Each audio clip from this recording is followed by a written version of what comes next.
That's more Bill and Ted's Excellent Adventure kind of guy. That's definitely more of a.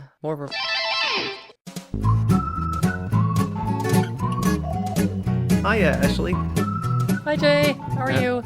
We haven't talked since before Gangnam Style, I don't think. I know, which has been quite a while because that's a big video nowadays. Late August, I think. Yeah, probably something like that. Yeah. Probably since name change day, which would be August. Oh, okay, groovy. What's been happening since then? Well, I went to see my parents over Thanksgiving.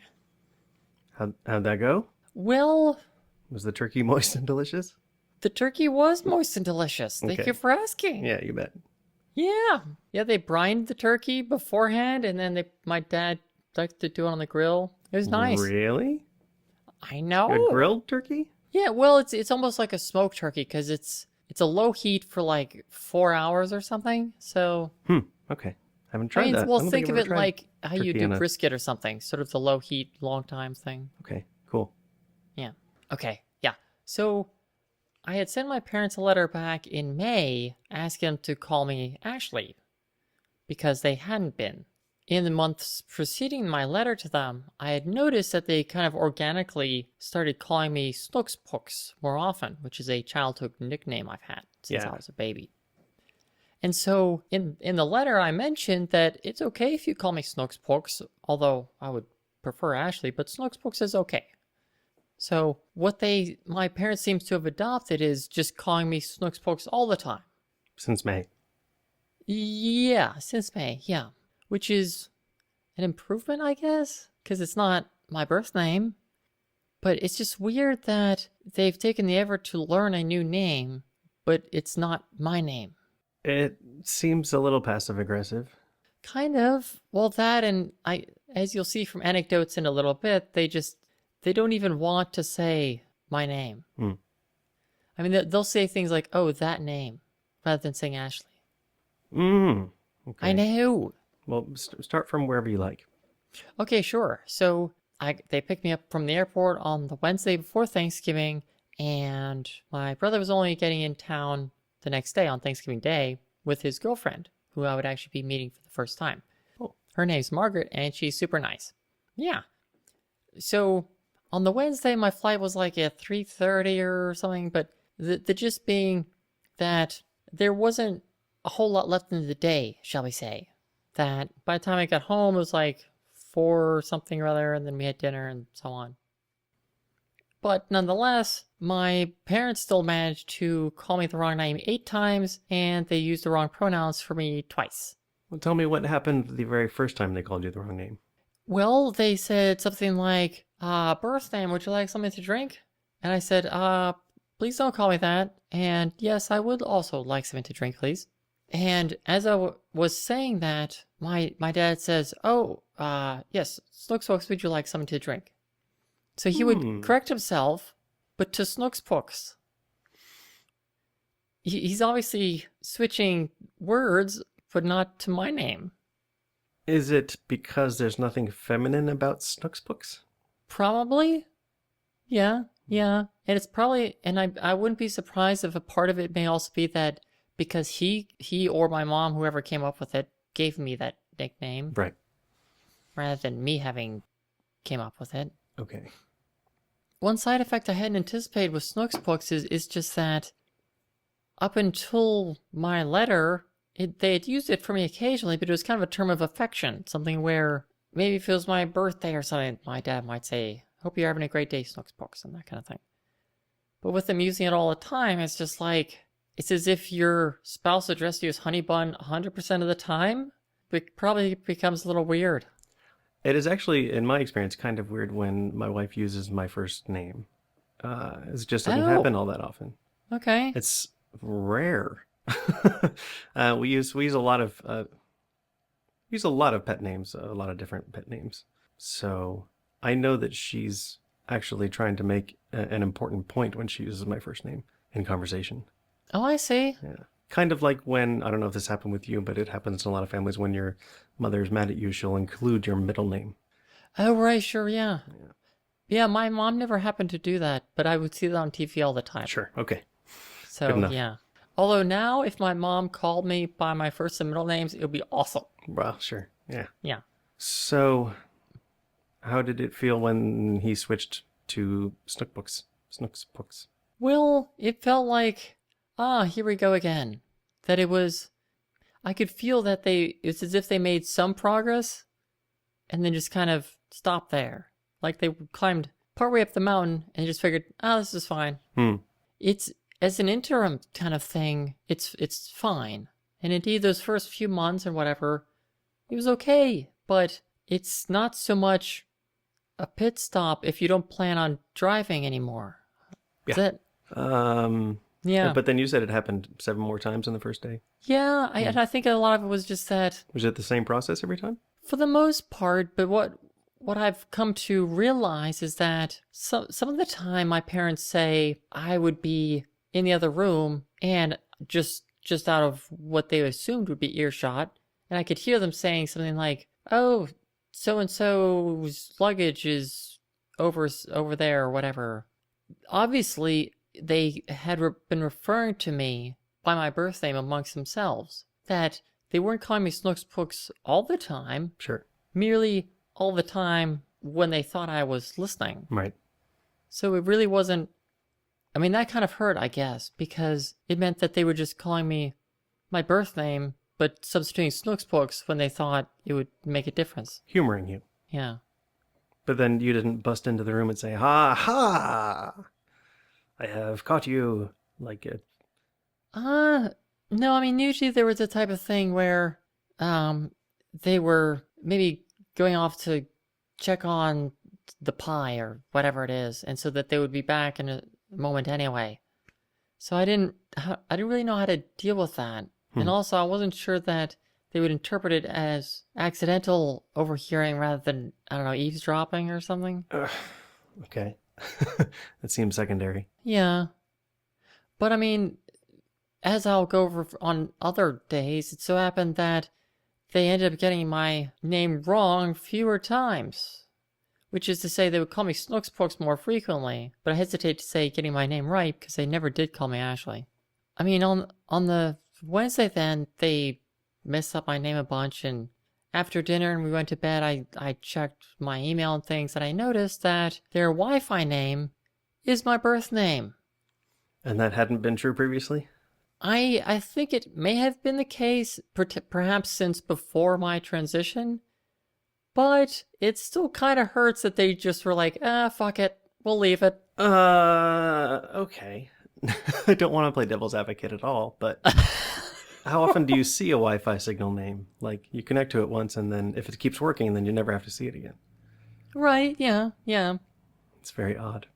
Although, what they also have done, I mean, because they like to have guests over, relatives, and so on, I mean, they have a guest room, actually 2 guest rooms, and so they have a post-it note on the dresser of each guest room saying, Wi-Fi name is such and such, Wi-Fi password is this. So, for guests that come over and want to check their email, it outs me. Yeah, probably. Not necessarily that you could be a long-lost cousin or something. That's not very likely. Right, yeah. I mean, moreover, it kind of signals to the guests that my parents just aren't taking this seriously. So, speaking of guests, were you outed at all? Yes. Well, my birth name was revealed to guests who theoretically may not have heard it before. But knowing that how often my dad had likely fucked up my birth name in the past, they had undoubtedly heard my birth name before. Okay. They weren't first-time guests. Right. Like, for instance, my brother's girlfriend, Margaret, was there for the 4 or 5 days or whatever. And my dad would mess up my name around her. So, but of course, my parents have met Margaret before, and so they probably messed things up long before Thanksgiving. How did you approach that? How did you fix it? Well, I mean, I would correct my parents when they would do that. And one of the strategies I recall us discussing before was along the lines of, well, if they address you as something like, so-and-so, would you like to have a slice of cake? I could just ignore them. Right. But what I found was that they wouldn't use that manner of speech, whether intentional or otherwise. For instance, they might be talking to Margaret about me and use my birth name. So me not responding to it would not come into play for that. Was there significant looks made at people? Did you try to catch your Margaret's eyes and roll your own eyes? Yeah, I did try to do that. Yeah. Although Margaret was awfully polite, so she didn't outwardly roll her eyes. Did you and your brother and Margaret never got to have like a private moment where you explained why there was confusing things going on? Or do you trust that your brother handled it already? I trusted my brother handled it. Yeah. But so that was weird. Yeah. And Also, what kind of cake? oh, that was just a hypothetical example. Oh, there was but it was chocolate. Okay. Good. No, wait, that's not hypothetical. Yeah. Anyway. Okay, right. So then we can talk about the next day, which would be Thursday. Sure. So right. So my brother and Margaret arrive on Thursday morning because they caught the red eye.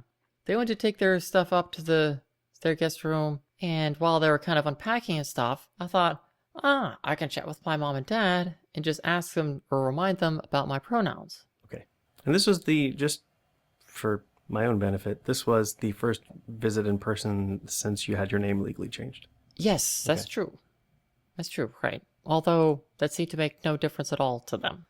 Well, did you flash your driver's license at any point and say, look, you're doing it wrong. You are wrong in the eyes of the state? I didn't do that explicitly, although there was a moment during Thanksgiving dinner where my aunts and cousins and such, who are very supportive, I could have sort of slid my driver's license along the table to them Oh, because they were happy for me. okay. That's cute. And so they kind of passed it around a bit, and my parents may or may not have seen it, which is fine. I bet they did. Because it's me. Yeah. On Thanksgiving Day, then, my brother and his girlfriend had gone out unpacking their things, and I thought, hey, I'll ask my parents or remind them, hey, could you work on my pronouns? Or what I actually said to them was, I appreciate that you've been calling me Snooks Pokes rather than my old name, and I just want to mention that it would mean a lot to me if you could use female pronouns like she and her for me. I was kind of thinking this might be like a 5-minute conversation that they maybe would say something like, okay, we'll work on that, or maybe just, okay. Was this a nervous prospect for you? Well, yeah, a little bit, yeah, because in as much as my dad used she to refer to me exactly once, my dad seems to be of the viewpoint that, oh, it's embarrassing for her when we out her in public, but if she's amongst people that are aware of her trans status, then it doesn't matter. It seems to be what my dad's view is. But of course, given gender dysphoria and all that kind of stuff, it hurts when they use the wrong pronouns for me, whether people are aware of my trans status or not. Yeah. So I asked that of them, and the weird part after I mentioned that it would mean a lot to me if they could use my pronouns is that they just totally got sidetracked on the name.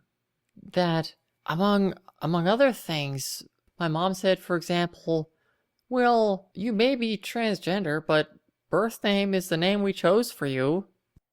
What did you say to that? Because it seems irrelevant. Well, and what I said is, but it's also usually a guy's name, and so I chose Ashley.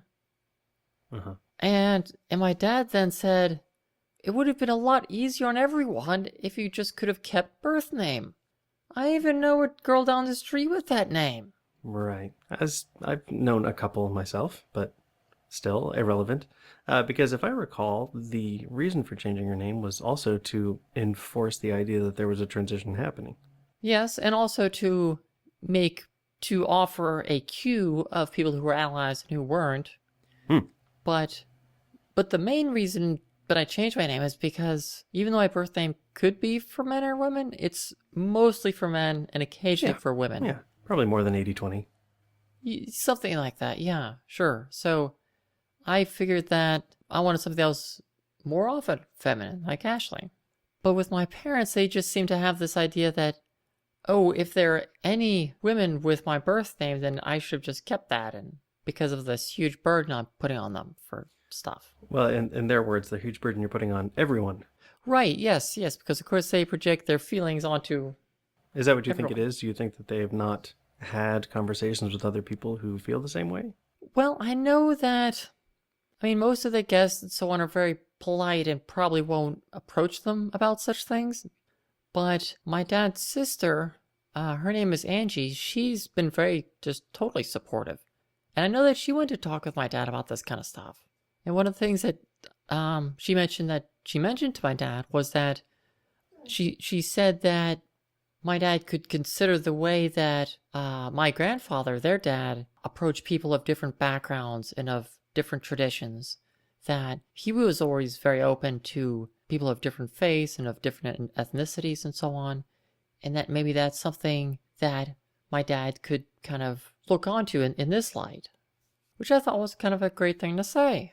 Did that happen at the table during No, dinner? this was something that my aunt told me that she had talked to my dad about maybe Oh, okay. 6 months ago or something like that. Wow. All right. That's great. Kind of a ways, I guess. So I was going through this conversation with my parents that obviously was not going to be 5 minutes anymore. At one point, my mom said to me, well, you've asked a lot of us, and the way you look at this is going to have to change too. As if it was like a give and take thing. Okay. Did they want to take every other letter and mash them up?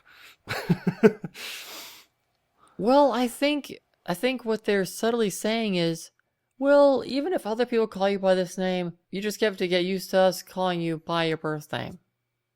Like, you're just gonna have to deal with that even if other people are playing along or whatever. In your case, you have legally changed your name. Yes. So calling you a birth name is more like calling you a nickname or an alias. But at this point, it's almost more like a schoolyard taunt or something. Wow. Something where they feel quite comfortable with, but something which I would not prefer. Yeah. At any rate, I mean, my mom says, you've asked a lot of us, and the way you look at this is going to have to change too. And I said in reply, no, it won't. I will always be trans. Right. Because I don't think they're under the illusion anymore that this is a phase, but I still don't quite know how they expect this to turn out. Roughly speaking, as of this most recent Thanksgiving, how long had it been since you came out to your parents? I came out to them right around the Thanksgiving 2010. So it's been almost exactly 2 years. Wow. All right. Yeah. I don't think phases last that long. Mine didn't. Yeah, that's probably true. But when she said that you would have to look at it differently, wasn't she just talking about the name that they would use for you? I think what she was saying is roughly, I don't see why you have to make such a fuss when we call you by birth name. At that point, you whipped out your driver's license and said, look, I'm serious. Look at it. And I really puzzled over why they couldn't understand why I changed my name, because it later occurred to me, this is like several days later, that it's possible that my parents think that the most difficult part of transition is all the paperwork. Well, it's possible. They haven't been through it. Just by way of comparison, when I see stories in the media about, for instance, how women are treated in the video game industry, right? Oh, yeah, sure. I want to have an opinion, Mm-hmm. but then I remind myself I did not grow up as a woman, so I have no idea what it's like. That's true, but you can probably empathize with the situation women are put in. Sympathize, maybe, but I'll never understand like the full impact of being treated as a second-class citizen for decades. Right, yeah. So I might, in a moment of weakness, as your parents are, think that the paperwork is the hardest part. Then I wonder if that's a generous interpretation, because, well, for instance, with the video game scenario, so you're not a woman developing video games, but you've probably maybe seen hints of that world, maybe even if it was only in your periphery. I mean, I don't think you would think you were completely unaware of it. I mean, when you read these articles, it didn't take you by surprise, did it? No, but it has only been maybe in the last few years that I've really understood that this has been happening throughout the entire lives of these women. Yeah. Thanks be partially to my wife having lengthy conversations with me about this sort of thing. Because she helped me understand that sexism is not outward. Right. It most of the time happens in private or quietly. So Yes, right. anyway, But even in another kind of parallel, for instance, people who are gay or lesbian, which is different from transgender, but in some cases, the discrimination against gays and lesbians may be more explicit. yeah, people will show up to protest things with signs that say ugly things. Oh, sure, yeah. Or shout things at them or whatever, or among other things, but Whereas I think the transgender situation is almost not understood for the most part. for trans people, or do you mean for... For cisgender people, Okay, who sure, yeah. largely don't even know that the word cisgender exists. Right, yeah, yeah. Right, that, I guess for my parents, it would seem that they don't realize the difficulty involved in transitioning. That it is a sort of continuum, as it were, from where I was to where I am now. And especially in the beginning days, I didn't look like the person I was inside. And in that respect, having a masculine name, if I did, would not have helped me. Mm-hmm. Do your parents know about things like gender dysphoria? I don't know. It's something that at one point I thought maybe they would at least look into, but it seems they could totally care less about this kind of thing. So I may just have to point something like that out to them. Yeah. How much of your parents not being on board is keeping you from being comfortable in your life away from your family? Like in your day-to-day, everyday? It's hard to put my finger on it, but it's something that it does weigh on me, just kind of as a weight that's on my shoulders all the time. But I think what's almost more so a factor is that not only are they unsupportive, but they don't support me at all. And so those times where I'm having difficulty, maybe I'm nervous about interviewing for a job or something.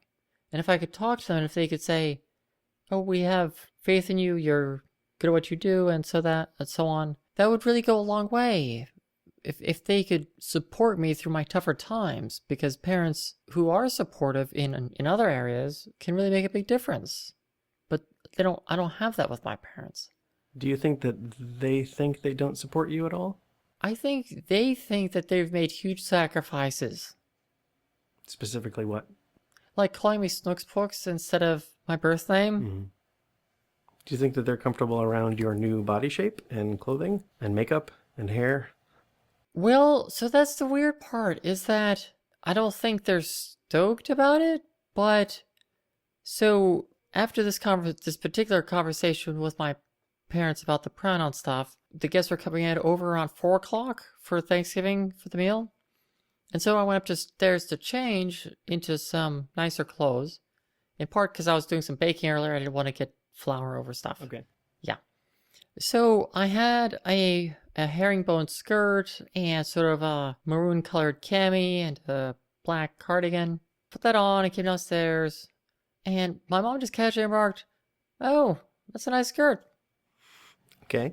And I was like, thanks. She said that before, hasn't she? She's approved of your womanly clothing before. I don't remember another compliment before this one. But it was just so offhandedly. And also wasn't clear if she was complimenting the skirt or complimenting me for having worn it. Although maybe that's splitting hairs. Anyway, at the Thanksgiving meal then, we had 12 people invited over, and it so happens that the dining room has seating for 12 people. So, given that my parents are very particular about such things, they had name cards for each seat. So that, well, they wanted to ensure that 2 people who already knew each other wouldn't be sitting immediately adjacent, because then they would just talk to each other, so they wanted to space them out. I know, it's a whole, like, thinky-talky... Yeah, you're totally skeptical, Jay, I know. That wouldn't happen with any of my relatives. I'll just leave it there. I mean, admittedly, they're not letterpress or anything. They're just like little index cards that they've cut out and wrote the name on. Okay. As it turned out, every seat had a name card, except for one seat did not have a name card. I imagine they must have agonized about that decision. What I heard from my aunt Angie, and maybe this is something my parents told them in so many words, but Effectively, they couldn't bear to write my name. Oh, now, does my memory serve correctly that in past years they wrote your birth name and that you had to turn it over real quickly? They did that last year, yes. Yeah. Although, indeed, last year was also before I had written my letter. And legally changed your name, yeah. Which one felt worse? See, my birth name felt worse, yeah. Okay. Because that outed me. Except for the small percentage of people who might leap to the conclusion, based on your appearance, that you're a woman, named that name. Right, yeah. Did that make things taste worse? No, Thanksgiving was still yummy. Yeah, so that's good. Yeah, but it was just odd to me because it's like I'm not Beetlejuice. Like if they write it down 3 times. Oh, right. I mean, for goodness sakes, like, is it really that bad to write my name on there? I don't think it was the writing. I think it was the having it on the table, right? Because they could have asked somebody else to write it for them if that was the case. Right, yeah, yeah. So Thanksgiving was yummy and so on. Although it's at one point I did overhear my dad saying, in a tone of voice you would normally use when describing moon landing conspiracists. Like, oh, he wants us to call him Ashley. That seems more aggressive than passive aggressive. Had he been drinking at that point? Yeah, I mean, we had a glass of wine or two, but it wasn't, I don't think that was a large factor. My dad was at the other end of the table, so he probably didn't think I could hear this. It was one of those things where everybody else got quiet, coincidentally. No, not particularly. It may have just been a happenstance. Yeah. Although, on the other hand, one thing that was kind of nice is that there was a point where my dad was telling a story and used the wrong pronouns for me. And apparently my Aunt Angie and my cousin Guy both chimed in saying, she. Oh. Yeah. All right. And even to the point where my dad would then restart that sentence and still use he, and so they would just correct him again. And so this went around like, I don't know, 5 or 6 times or something. So that was amusing for me. Wow.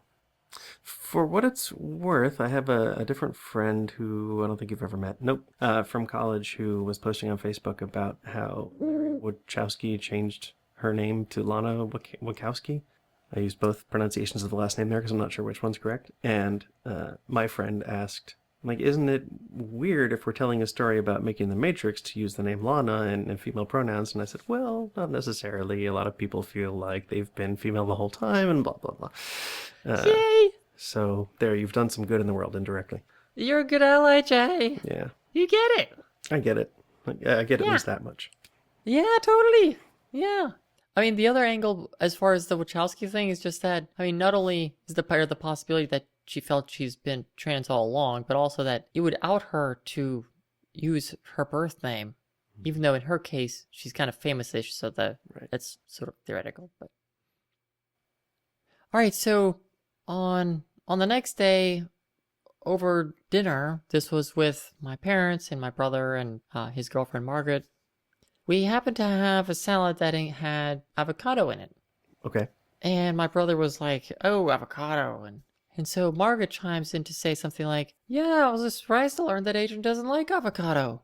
Or isn't as stoked about it or something. And my mom looks at me and kind of gestures in my direction. And after maybe half a second says, this one loves them. How John McCain of her. All right. I knew!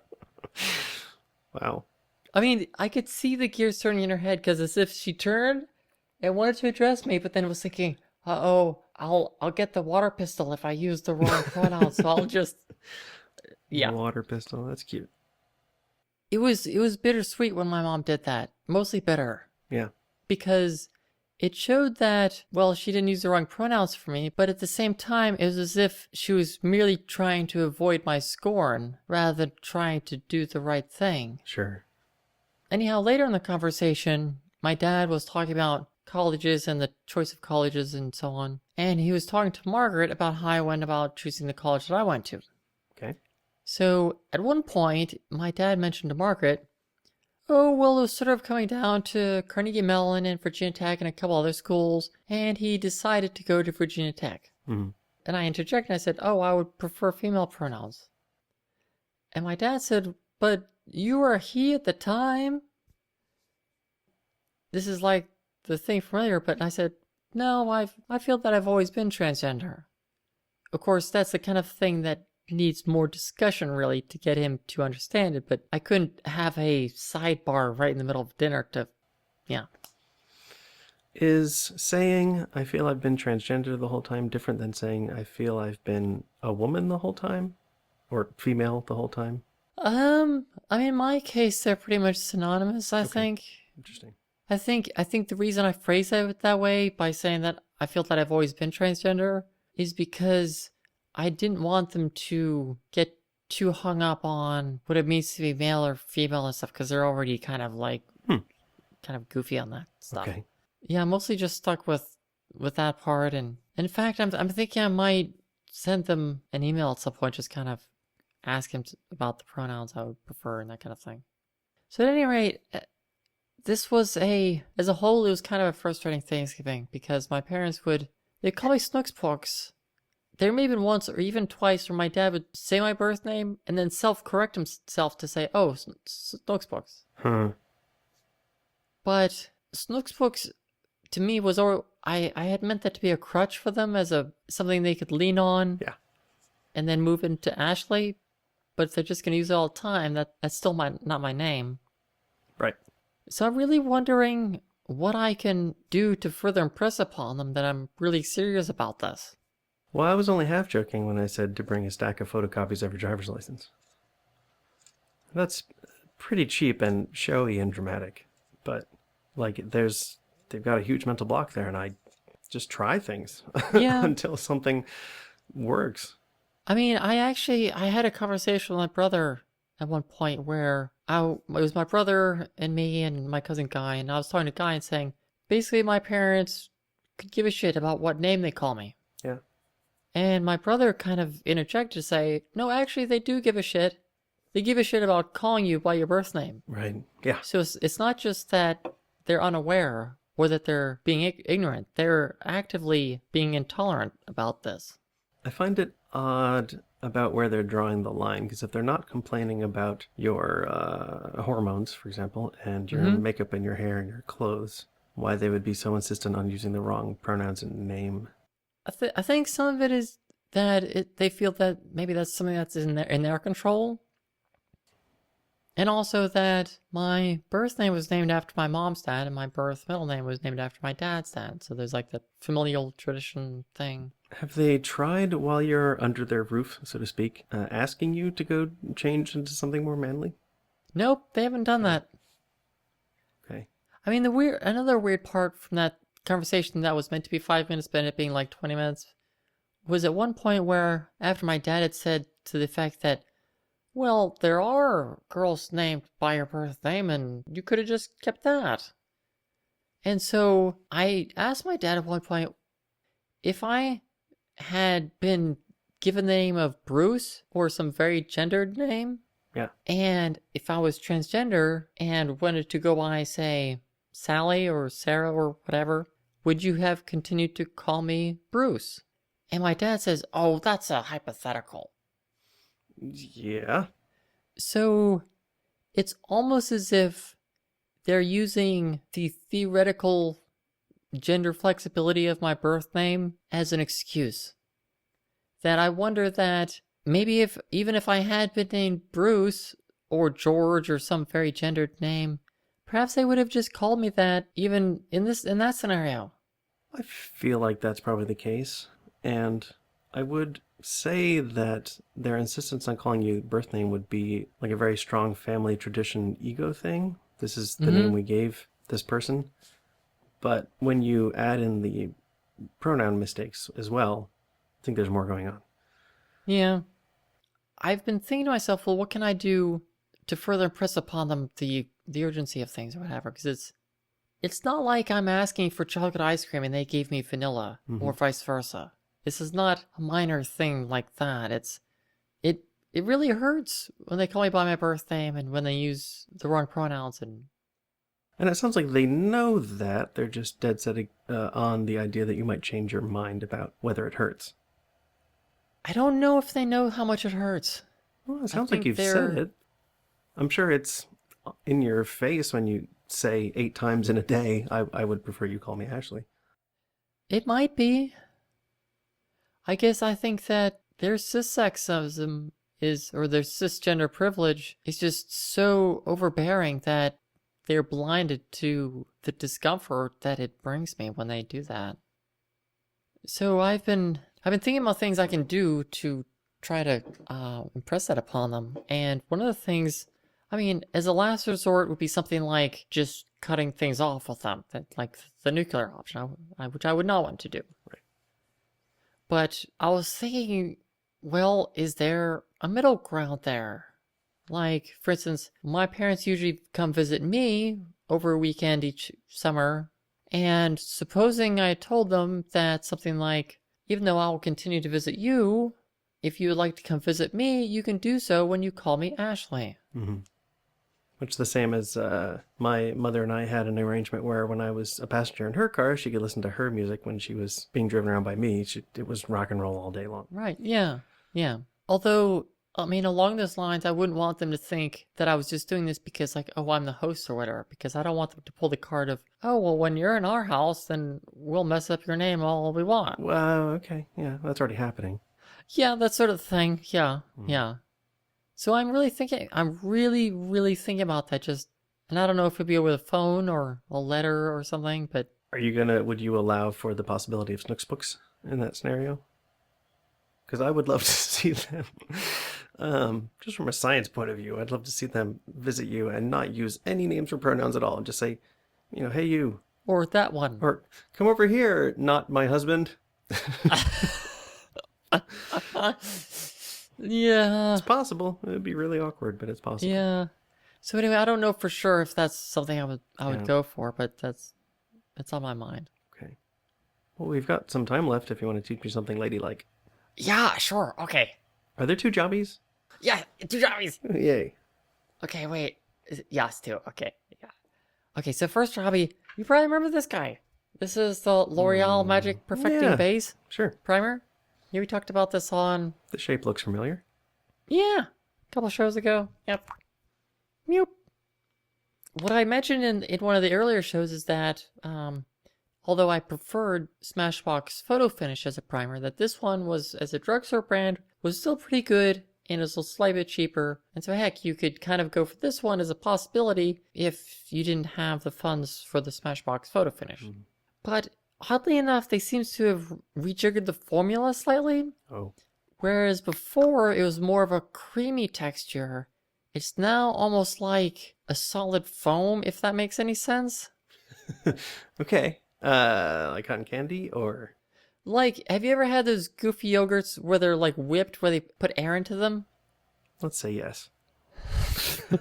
Well, I would like to find an analogy that works. I mean, I don't know what our audience... Foam is a solid. So it's harder to spread on your face and such, and so I'm going to have to give this a downgrade. Oh, no. Okay. If you're really tight on cash and you don't have other options, then sure, go for this, because it's better than no primer. But if you're able to, I would strongly recommend going for Smashbox Photo Finish, because I think that is now a clearly better product than this, rather than just a slightly better one as it was before. Groovy. So, yeah. So that was first jobby. Okay, second jobby. And this is about cleaning your makeup brushes. Oh, all right. Which I think we talked about on an earlier show. At least one kind of brush, yeah. Yeah, because you got like the baby shampoo. Right. Yeah. Bop. So the basic idea being that you can use the baby shampoo on your brushes and push that in and then wash it out. And I've actually learned a couple extra tips in that sequence. One of which is, okay, so the baby shampoo is still good because it's not too harsh and will be good on your brushes. But the other thing I've learned is that, especially on your natural hair brushes, as opposed to ones that are synthetic, you should also use a conditioner, just like your regular hair. Okay. I use a boar's head brush when I'm shaving. Okay. I've never, aside from rinsing it, done anything to clean it, should I? It could probably help. I mean, in your case, I suppose a shaving cream that you'd be... Yeah. So your shaving cream probably washes out pretty cleanly. But okay. It could help, yeah. I don't mean to make everything about me. I just happened to occur to me that I have a brush in my arsenal that is made with... No, that's all right. It's no worries. So, at any rate, the part the conditioner helps with is that for people who have used natural hair brushes, you may find that sometimes you end up with like a bristle that comes off onto your cheek or something. And that could be of one of two things. One of which is that if the glue comes loose that holds all the bristles in, then they can just fall out. Oh, okay. The other one of which is that if the hair becomes too brittle, it can break and it can look like it's fallen out, whereas it's just broken off. Okay. And that's where the conditioner comes in, that it helps keep the hair supple and all that. All right. Neat. So you've tried this? Yeah, and actually it's resuscitated one of my brushes that I thought was a goner. Oh, no kidding. Which one? Because I think it was a blush brush that was just giving me bristles all over my face. I was like, this is bogus. Okay. But then I washed it and I used the conditioner, and then it's okay now. So, yep. You had a brush that you thought was a goner, but you didn't throw it out. Yeah, because I thought, well, maybe there's something that can be done. Okay. And I also thought to myself, maybe I could donate this to another trans friend who, because if you don't have a brush, then having one is better than nothing, I guess. Sure. So then the other thing, though, that I learned, and this is with regard to the problem about the bristles falling out of your brush, that one thing that can cause that is after you wash them, if you set them down flat, then the water can seep in to where the glue is, and it can slowly dissolve that, and then the bristles couldn't fall out. Okay. But what you can do is if you take a towel, like this guy, and then if you roll it up, okay, so I got a roll for the towel. Okay, then if you pretend that, okay, if this is your countertop, like this guy, you can put the towel down sort of on one end, and you may actually want to, say, roll this guy out a little bit. So like, okay, like this guy. Mm-hmm. And then as you put your brushes down, form sort of a natural incline, because you can, it's like a little shelf, because you can put your brushes this way. Sure. Then, yeah. Don't they also make cups for toothbrushes that you just put your brush in? Would those be bristles up? I don't know. You tell me. I was thinking bristles down. So even if supposing those existed, if you put them in bristles up, the water would seep directly into the glue, and that'd be bad. If you did it bristles down, then the weight of the brush would cause your bristles to get all like malformed, like a banana peel kind of thing. Oh, okay. But there isn't a thing that, for example, we had a gizmo for holding our mops and things where you would put in the stick and then move it up a little bit and gears would capture it in place. Oh, yeah. That may exist. They make things like that, ironically, for my boar's head shaving brush. But I don't know how many brushes you're dealing with getting the water out of at one time. It sounds like you've got at least 6. Yeah, it's probably closer to 10 or 12. So yeah, your towel system sounds pretty good. Yeah, because that way you got your incline. And then as well, if you unfurl the towel a little bit, then you could put the brush head on this end and then the handle on the higher piece. Yeah. So you form an incline that way so that it's overall pointing downward, but it's merely just at an angle, so it's not deforming your bristles. And also it's a towel, so you're not making a mess on your counter. Yes. Right. Yeah. Awesome. Yeah. So conditioner, very handy. And also when drying your brushes, try to do so at an angle with the bristles facing at the lower part, because that'll help avoid the bristles coming out. Well, you have lots of smarts and brains, Ashley. Thank you for sharing them with us. Yeah, I was actually reading about this on a website because I was searching for how I could fix my brushes because the bristles were coming out. Yeah, awesome. Yeah, and brushes aren't always cheap, so I didn't want that to happen. Let's talk again soon. Yeah. Bye, sweetie. Bye, Jay.